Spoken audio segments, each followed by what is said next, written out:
Fimbulvinter reads Another Day. Original story by wYvern. I haven't needed a rooster to wake me up for years.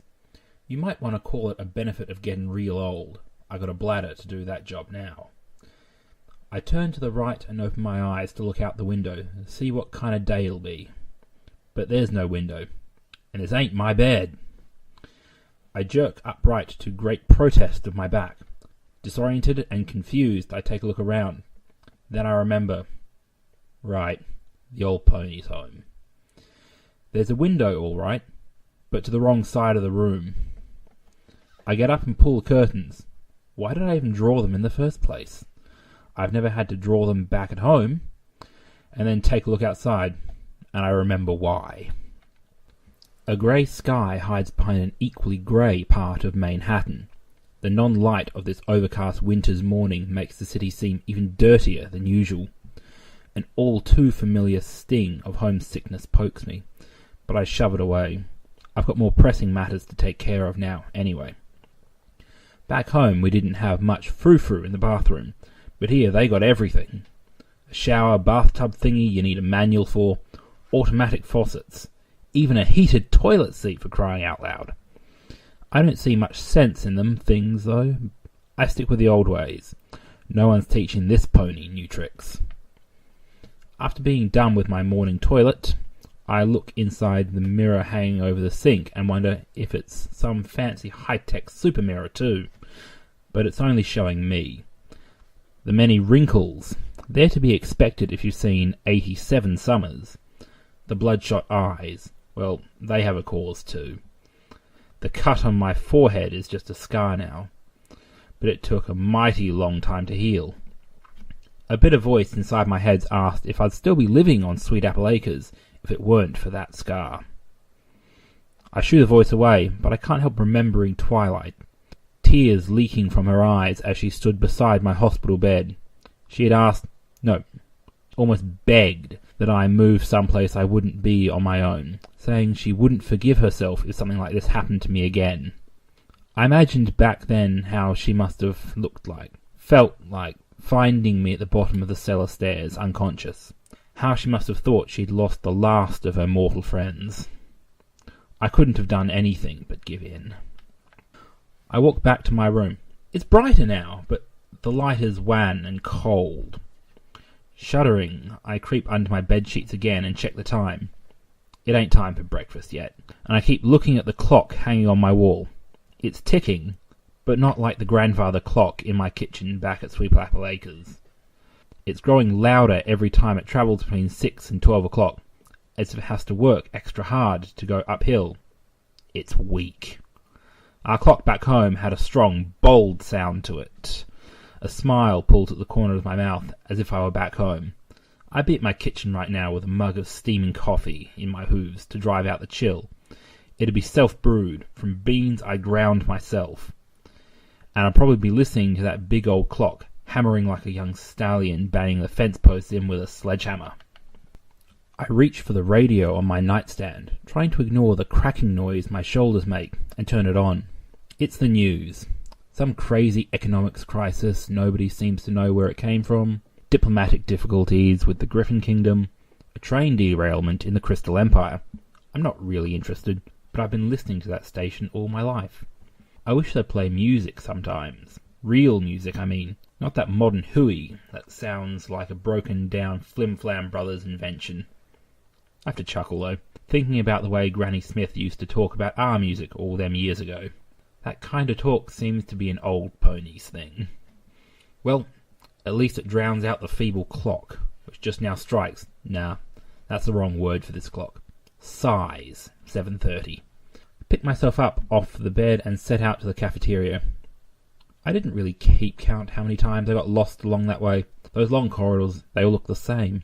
Wooden doors with brass doorknobs. The walls covered in a fawn, flower-patterned tapestry.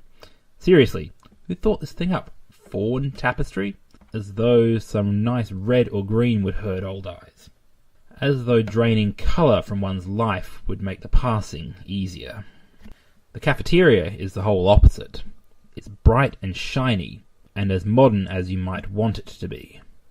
Maybe because it's the place where the old folks bring their visitors. Some are up already, but it's mighty quiet this early. Anyway, the buffet is up, and I get myself some cereal and a cup of coffee. I just don't like them rolls they have here. I like the ones we had back home better. As I chow down on my breakfast, I look around because I got nobody to talk to. Earth Pony in the corner is being fed by one of the nurses. His coat and mane are a nice brown colour. He's bent forward, his shoulders rolled up, but I can still tell he was in great shape when he was young. Maybe a farmer like me. His eyes are empty. I know that look, but I don't want to think about it. Never wanted to see it again. He's gone. Gone already. He drools half the spoonful of food back into his bowl, and I look away quickly, suppressing the sudden urge to run as fast as I can. I close my eyes and take a few deep breaths. I keep eating, but don't look his way again. As time goes by, the place fills up with more and more ponies. A young and handsome stallion walks in. He's called... What's he called again? Darn it, AJ. You're getting real old, ain't you? I haven't talked to him once. He's nice, all right, but a bit too top-lofty for my tastes. He calls out today's activity. A trip to the museum, a class in advanced knitting, a walk in the park. During all of this, I stay alone at my table. I haven't made new friends yet. Maybe because I never join in those activities. Or maybe because old folks just don't make friends that easily. The nurses and the announcer chap all look jolly and smile. And I think their smiles are honest. Twilight did a proper job after all. I'm pretty sure she made tons of lists and picked the best choice. This is a good place, as good as such a place can possibly be, and the employees know it, and they like their jobs. But it just ain't for me, and I feel kinda bad about it because they try so hard. Now, if some unkempt, muscled stallion splashed with mud up to his chin came in one morning and told everyone that the big shed out the back of the building had blown over last night, and we all needed to build it up again, every pony grab a hammer. Now that'd be my kind of thing. I get up from my table and carry my dishes over to the kitchen, where the young ponies wash 'em. Most folk just leave 'em right at their tables. An energetic mare gives me a warm smile and a nod. I tried washing up myself at first, but she stopped me, saying it'd cast a bad light on the institution if someone said they let the residents do their own dishes. I said I'd tell any pony who wanted to hear I'd be doing it because I want to, because I'd done it all my life. But she was stubborn, maybe just as stubborn as I used to be at her age, and so I gave in. As I leave the kitchen, I think about calling Twilight up and seeing what she's up to today. But halfway to the phone booth, I remember that she's been here just the day before yesterday. Silly old mare, come and sit with me, Twilight, and tell me what's going on in your life, because mine's as boring as watching paint dry. Pathetic. She's got better things to do, but still, I wish she'd visit more often.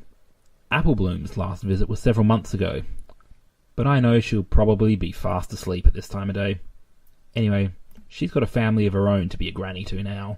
Every time we see each other, she tells me about her grandkids and what they all do. Whenever I ask her about what's going on in her own life, she falls silent. But who am I to talk?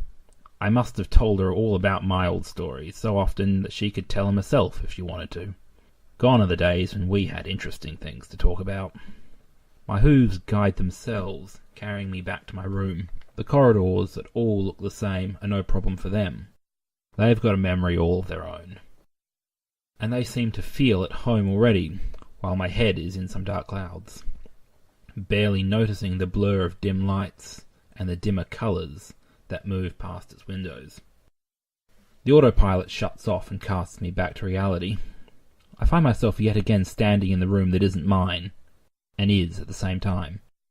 I look around it, the large high-quality bed that's far too soft, the nightstand with the radio, the heavy wooden desk, and a whole lot of nothing to do. I walk over to the large panorama windows and stare out at the sky. Resting my head against the glass, I continue my search, trying to find a speck of blue in all the grey. All my life, blue skies have lifted my mood.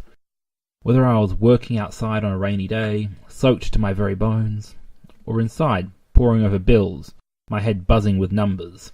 When I looked up and saw a streak of blue, I found a smile and new spirits to keep going. Today, though, all I see is grey. I pull myself away from the glass again and walk over to the desk. It's a mighty fine piece of carpentry and looks far too big and official for the few books I have. A twinge of regret twists my gut when I spot one Twilight gave me. It's still unopened. She was so excited when she told me about it, her eyes shining like diamonds, her cheeks flushed. It had been obvious she loved it and was happy to share her love with me. I can't even remember what it was about. Instead, my hooves reach for the photo album. I halt for a moment. It's been laying here for quite some time now, but I resisted the urge to look at it until now. I'd like to see my loved ones again, but I know it'll bring up unpleasant memories too. Also, it ain't healthy living in the past.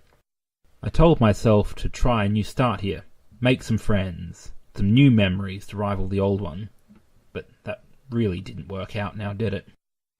The album clutched in close to me. I moved back to the bed. The worn cover feels cool and rough against my skin. It reads, Photo album. Nice and simple, written with a pencil. The words that were been bold and sharp once are now faded, smudgy. It's Applebloom's handwriting. I retrace the letters with the tip of my hoof. I know it'll make the writing even smudgier, but I do it anyway. I have to smile when I notice that she's done the A's the same way I do. It had been her idea, of course. The day after the Apple family reunion that I had nearly messed up big time, she came to me and asked if we could start a photo album, all our own, just the four of us. Her eyes big and her smile wide, she had bounced on the spot, excited. I didn't need much convincing from that point on. I don't think I ever told her just how much I liked to see her smile. We took our first picture that same day. It had been a good idea. There it is, right behind the cover. Our first family photo in front of the cottage. Granny Smith stands in the middle of Big Mac, myself, her arms round our shoulders. She liked the idea too, and her smile really is the wrinkled little sun of this picture. In such a good mood she'd been. Applebloom had jumped high. Her outline's a little fuzzy for it, but you can see the big grin even so. It feels good to see them all again. It's like a window to a long-lost world. The next couple of photos are plenty random. A few from the Cutie Mark Crusaders clubhouse, me bucking a big tree, Big Mac ploughing a field, Granny asleep in her rocking chair. Applebloom had a lot of fun with the camera back that year. There were some treasures, though. Granny Smith inspecting jam glasses, her good eyes squinted and concentrated like you'd seldom seen her. Me wringing out my hair like a wet rag after working outside on a rainy day. Big Mac leaning on a fence bathed in the light of an orange sundown, a straw hanging casually from his mouth, gazing out into space. I page forward to the next annual family photo, and the next, and the next. The only thing changing seems to be Applebloom, growing with time to the beautiful young mare that she'd been. Her grin always stays the same though, wide and gleeful, as it should be. The fifth one is a little different though. I guess that memory will always be chiselled into my mind crisp and clear. The way Applebloom came running into the orchard, her eyes wide with fear. The way she tried to drag me back to the farm, before she found words to explain what was wrong. The way Granny had been sitting in her napping chair, perfectly still. Applebloom was frantic, saying Granny wasn't breathing, asking me what to do. I had frozen in the doorway, my mind gone completely blank. When I had a grip on myself again, I told her to go get a doctor from the hospital, but I knew it was no good. Granny Smith had passed away. Like a Nightmare Night's costume collecting dust in the attic, the body in her favourite chair was now nothing more than a shell, all life gone from it. Applebloom cried her eyes out that night. Even Big Mac shed some tears. I tried to comfort them both and said it was going to be okay. What a needless thing to say, really. But I believed it, and sure enough, life went on. It didn't come crashing down onto me until the next Zap Apple harvest. Applebloom managed it all on her own. When she handed me a spoonful of jam, her eyes glowing with hardly suppressed pride. The jam was great, and looking at that brimming smile of hers, I couldn't help think just how proud Granny Smith would have been. The next thing I knew, I had a lump the size of a small cow in my throat, and I couldn't look Apple Bloom in the eye anymore. She asked what was wrong, but I couldn't talk and just shook my head, trying to keep it down. It didn't work though. Once I had started, I couldn't stop, thinking of how my silliness had ruined this day for her. Sure enough, I find the photo 2 pages further along, all of us in front of a huge stack of rainbow-coloured jam, and the proud chef looking far too solemn for the occasion, and me with my eyes still puffy and cheeks still wet. I page forward again. The next 2 family photos after Granny Smith had died are a bit gloomy, but by the third we'd found our smiles again. I have to laugh when I find the photo Apple Bloom took of me when I'd managed to hang myself upside down from a tree.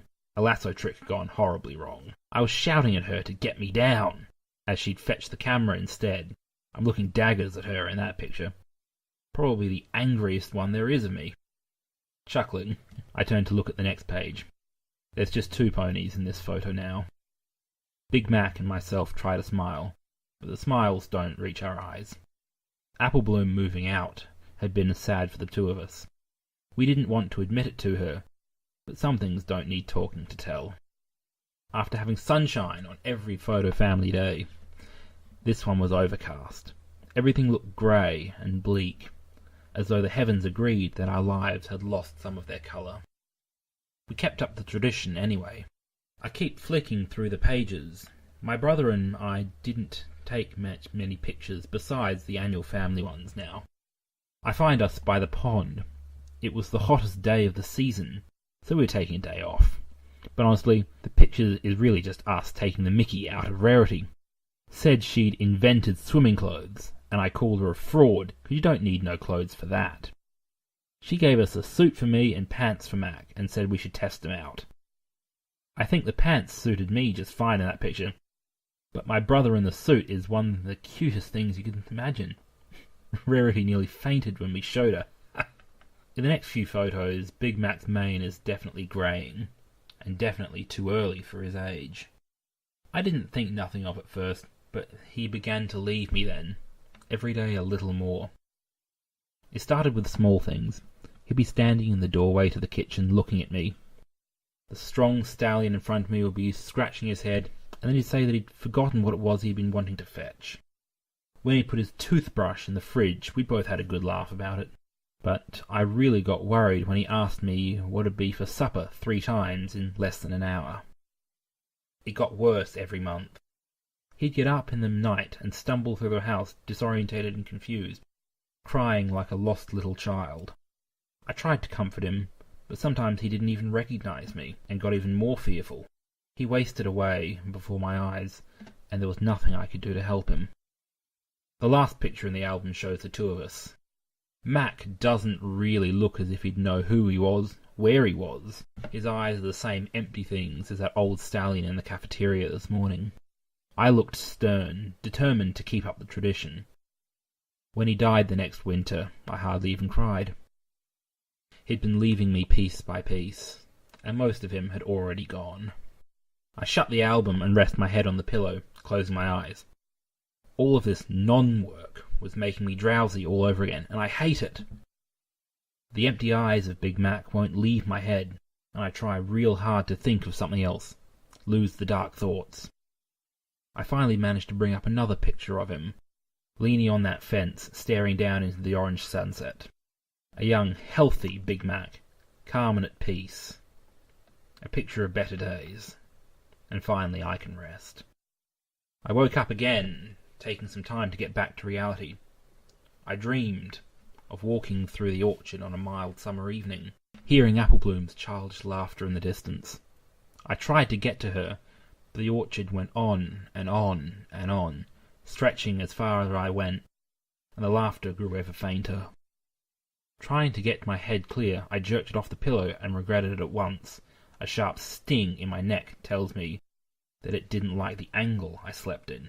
The weak clock tells me that it's now 5 in the afternoon. Quite a nap. A grumble in my belly reminded me that I had skipped lunch. My body always knew how to get its way. No lunch today. Eat your veggies. Stay healthy. Only paperwork today. Go for a run. And all the good it did me. My friends, my family, my home, my generation. I've outlived them all. The winter's sun is already going down.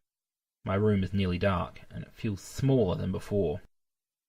I get up on my haunches, listening to the clock labouring away time as if it were an arthritic ox pulling a plough uphill. A sudden feeling of being trapped overcomes me and forces me up on my hooves. The air feels thick as syrup, and my breaths get short, choppy. I bolt for the glass door leading to the balcony, yank it open, and get out. I'm doused in frosty air and taken a full lung of it. My heart pounds even faster, but I can breathe again. The icy wind bites into my skin. I had loved the cold once. It made me feel alive during the days I didn't have any work to do. It still makes me feel alive, but all I can feel is resentment. The darkening, relentlessly grey sky above me sheds little light on the yard I'm looking down on. It's a city yard, so there's always so much grey to begin with. The 3 trees on the other side are the only comfort to my eyes. They're yews, so they haven't lost their spiky gown. It's nice to see some green again, if only for a little colour. A cold white flakes hits my snout, then another one, and another one. The darn clouds finally decided to spew snow, too. What a misery. Soon it'll cover the trees, and I'll have nothing left. I sigh and scold myself for having such selfish thoughts. Back on Sweet Apple Acres, I always welcomed snow. A blanket for the plants to rest during the dark and cold winter months. And after a good sleep, they'd return next spring all the livelier. That's the way nature worked, as it always has been and always will be. But I can't help feel that on this sealed ground of Manhattan, snow, it isn't a blanket, but a burial shroud for things already long dead. Dead. Already dead. Like so many things I once cared about. I look down at the concrete floor of the yard below me. I wonder if the snow would cover me too if I had an accident and fell. If it'd be enough to kill me, or if I'd just break my neck and slowly freeze to death. I let my forehead drop to the iron guardrail real hard, seeing teardrops hit the still-tiled floor. Self-centered, stupid old mare. That's what Applebloom would say if I jumped from that balcony and killed myself, just because I'm a little lonely. A little lonely. Like the old cart we didn't throw away when we bought a new one, so we'd have a spare one, just in case. We didn't have enough room for it in the shed. So it had to stay outside. Sun and rain, summer, winter, I walked past that cart, seeing it give in to mould and rust, and I felt sorry for it. Sorry, old chap, but you're outdated. Nobody needs you. I wish somebody would throw me away already. I wonder if it's still there. I can't remember if we got rid of it or not. I'd like to check and admit to it that I now know how it feels. I'd also like to see the snow settling on the orchard and on the fields. I'd like to go for a walk and see all the places with the memories attached to them. All the places I spent my life. I'd like to be back home and keep the house in shape. Or at least try to. I'd like to have something to do. But I'm here, in this place. Curse the darn cellar staircase. Curse this place. Curse everything. Curse me, most of all. Because I know I shouldn't be cursing stuff. A sob I didn't notice I'd been holding escapes me as I look down at the concrete yard again. And again, I think about just jumping, ending it all. But I think of Twilight, and how she'll have to suffer for all eternity if I opt out and leave her feeling guilty. I turn back to the world and go back inside my room. My nostrils are full of snot, but I can still make out the odour of overcooked cabbage.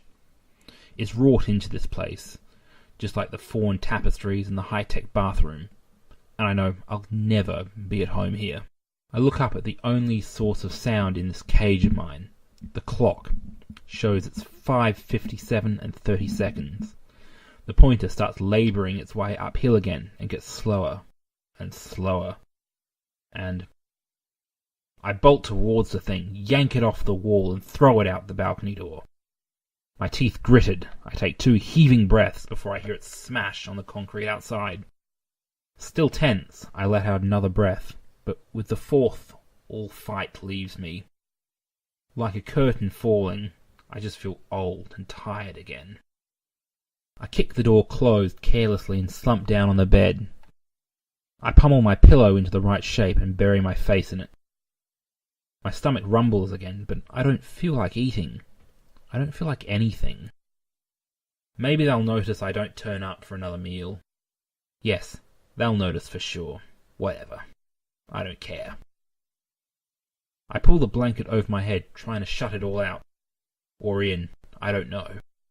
All I can think of is that I want this day to end, so that I can tell myself I did it again.